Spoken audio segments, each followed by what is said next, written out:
Hello दोस्तों, नमस्कार। आप सब कैसे हैं? आज बहुत ही खास विषय पर चर्चा कर रही हूँ जो हम सभी के लिए बहुत ही जरूरी है। यदि कुछ पाना है, कुछ सीखना है और कुछ जानना है तो इसके लिए हमारा जो मन रूपी पात्र है इसे स्वच्छ और एकदम खाली करना होगा, खाली रखना होगा। और मन में किसी भी प्रकार के द्वेष, क्रोध, अहंकार रखकर हम कुछ नहीं पा सकते, ना ही कुछ हमें प्राप्त हो सकता है। विद्यार्थियों को हमेशा यदि वो शिक्षा ग्रहण करने जा रहे हैं तो अपने मन रूपी पात्र को एकदम स्वच्छ रखें, खाली रखें। और जब क्लास में बैठें तो हमेशा ऐसी ललक होनी चाहिए, ऐसी जिज्ञासा होनी चाहिए कि हमें आज क्या नया मिलने वाला है, हम आज क्या नया प्राप्त करेंगे, आज हम और क्या सीखेंगे। इस तरह की भावना लेकर हम क्लास में बैठें तो बहुत ही अच्छा हम सीख पाएंगे, बहुत खुशी होगी। लोगों को यह भ्रम होता है कि हम सब जानते हैं, सब बनता तो है, हम सब कुछ जानते हैं, हमें सब पता है। और यही भ्रम लोगों को आगे बढ़ने, कुछ नया सीखने में रोक रहा होता है। हमसे तो बनता है, कितना सरल है, इस तरह की भावना। लेकिन सरल चीजें भी कई बार दिमाग से ऐसे उड़ जाती हैं, पता ही नहीं चलता। जब हम परीक्षा में लिखते हैं तो कुछ समझ नहीं आता, इतना इजी एक लाइन का क्वेश्चन हमारे दिमाग से बिल्कुल ऐसे दूर चला जाता है कि हम कितना भी सोचते रहे, कितना भी मेहनत करते रहे, याद नहीं आता। और जैसे ही हम परीक्षा से बाहर आते हैं तो वो प्रश्न हमें याद आ जाता, फिर कितना दुख होता है। इसलिए हमें किसी भी चीज के लिए एकदम गंभीरता से उन्हें सुनना है, समझना है, जानना है, ताकि हम उन्हें भूले ना। एक छोटी सी कहानी सुनाती हूँ जो बहुत ही प्रेरणादायक और हम सबके जीवन को एक नई दिशा दिखाएगी। और कहानियां हम सभी को नई राह, नई दिशा ही दिखाती हैं। हम उन्हें ध्यान से सुने, समझें, जाने तो बहुत कुछ हमें कहानियों से सीखने को मिलता है। भरे को कोई कैसे भरे, यानी जब हम पूरी तरह से अपने आप को समझते हैं कि हमें सब पता है, हम सब जानते हैं और हमें किसी की जरूरत नहीं है, इस तरह की यदि हमारी भावना है, आप हमें ज्ञान मत बताइए। जैसे जैसे छोटे रहते हैं बच्चे तो मम्मा पापा की बहुत बात सुनते हैं, जैसे जैसे बड़े होते हैं तो कहते हैं हमें सब पता है, आपको बताने की जरूरत नहीं है। इस तरह से भी बच्चे बोल देते हैं। तो हमें पता तो सब रहता है लेकिन हम उन चीजों को अमल में नहीं लाते। बड़े, पहुंचे और सुलझे हुए एक संत थे और बहुत ही सरल और सीधे स्वभाव के थे। और उनकी कीर्ति चारों तरफ दूर दूर तक फैली हुई थी। लोग उन्हें श्रद्धा से सुनते थे, समझते थे, जानते थे। लेकिन कहते हैं ना, जो सरल नहीं है वो सुलझा हुआ भी नहीं है, और जो सुलझा हुआ नहीं है तो वो उलझा हुआ है। कुछ लोग तर्क शास्त्र में माहिर होते हैं, दूसरों की परीक्षा लेना, खरे खोटापन परख कर अपनी तर्क बुद्धि से स्वयं को उनसे श्रेष्ठ बताना, श्रेष्ठ सिद्ध करना ही ऐसे उलझे लोगों का काम होता है। ऐसे ही एक तर्क शास्त्री उन संत जी के पास आए और बोले कि ज्ञान पाने की अभिलाषा रखते हुए मैं आपके पास आया हूँ।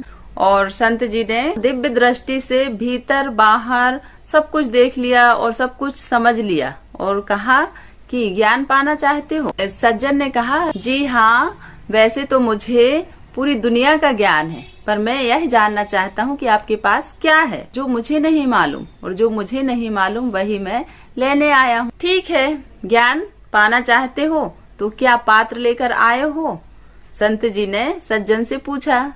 सज्जन कहते हैं, कैसा पात्र? ज्ञान तो हृदय में, मन में भरने की वस्तु है, उसके लिए पात्र की क्या आवश्यकता? संत जी ने कहा, ठीक है, आओ पहले जलपान करते हैं। ये संत जी ने शिष्य की तरफ इशारा किए।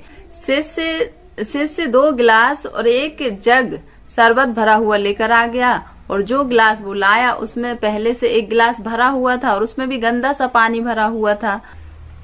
संत जी ने जग उठाया और उस भरे हुए गिलास में शरबत उड़ेलना शुरू किया। ज्ञान बड़ी दुर्लभ वस्तु है और उसे पाना कठिन नहीं है, और इसलिए लोग ज्ञान पाने की अभिलाषा नहीं रखते। और संत जी कहते हैं, लोग तो मेरे पास आज तक धन और पद की लालसा लेकर आते रहे, और आप ज्ञान की इच्छा लेकर, ज्ञान की पिपासा लेकर मेरे पास आए हैं, आप धन्य हैं। तर्कशास्त्री ने बोला, आप क्या कर रहे हैं? पहले से भरे हुए गिलास में आप फिर ग्लास को भरने की इच्छा कर रहे हैं, चेष्टा कर रहे हैं, कहते हैं कि रुकिए, देखिए सारा शरबत बेकार बह रहा है। और आपने यह विचार नहीं किया है कि आप जिस गिलास में शरबत उड़ेल रहे हैं वो पहले से ही गंदे पानी से भरा हुआ था। अरे अरे संत जी रुकिए, आपने यह क्या किया? गंदे पानी से भरी गिलास में आपने शरबत डाल दिया, आपको ऐसा नहीं करना था। ऐसे सज्जन व्यक्ति ने बोला तो संत जी मुस्कुराए और बोले, हाँ मुझे ऐसा नहीं करना चाहिए। फिर भरे हुए को आप कैसे भर सकते? मुस्कुराकर संत जी ने बोला, हे ज्ञान के प्यासे अतिथि, मैं तुम्हें यही समझाना चाहता हूँ कि भरे हुए हृदय को मैं कैसे भरूं। संत जी बोले, जिस तरह यह गिलास गंदे जल से भरा हुआ था और मैंने उसमें शरबत डालने की चेष्टा की तो मैंने आपके अनुसार गलत किया। इसी प्रकार आप जिस पात्र में ज्ञान लेने आए हैं वह पात्र भी विकारों से भरा हुआ है और उसमें क्या ज्ञान का शरबत भरा जा सकता है? आपने स्वयं ही ऐसा स्वीकार किया है कि ऐसा करना गलत है। बताइए कैसे भरूं हृदय में ज्ञान? संत जी कहते हैं, जहाँ विष है, विकार है, घृणा है, द्वेष है, क्रोध है, अहंकार है, तो उस मन रूपी पात्र में आप ज्ञान भरने की अभिलाषा लेकर आए हैं। क्या आपके लिए ऐसा कर पाना संभव है? मेरे लिए ऐसा कर पाना संभव है? नहीं, यह संभव नहीं है। और संत जी ने कहा, अब इधर देखिए। और संत जी ने पुनः शरबत लेकर खाली गिलास में डाल दिया और वह सरलता से, सहजता से भर गया। संत जी ने बोले, जब तक पात्र खाली नहीं होगा उसमें ज्ञान रूपी शरबत नहीं भरा जा सकता।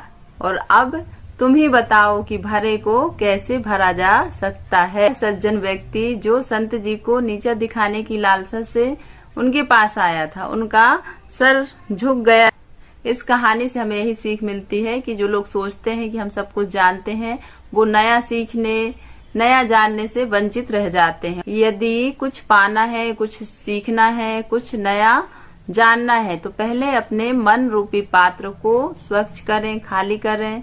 और नहीं तो यदि हमारा मन पहले से ही बहुत सारी विकारों से भरा हुआ है, यदि आपको कुछ अच्छा भी मिलता है तो वह शरबत की तरह बह जाएगा। इसलिए अपने मन को हम स्वच्छ और खाली रखें और हमेशा सीखने की ललक हो, जिज्ञासा हो। उम्मीद है कि यह वीडियो आपके लिए बहुत ही उपयोगी होगा और इससे आप निश्चित ही कुछ तो सीखेंगे और अपने जीवन में अमल में लाएंगे।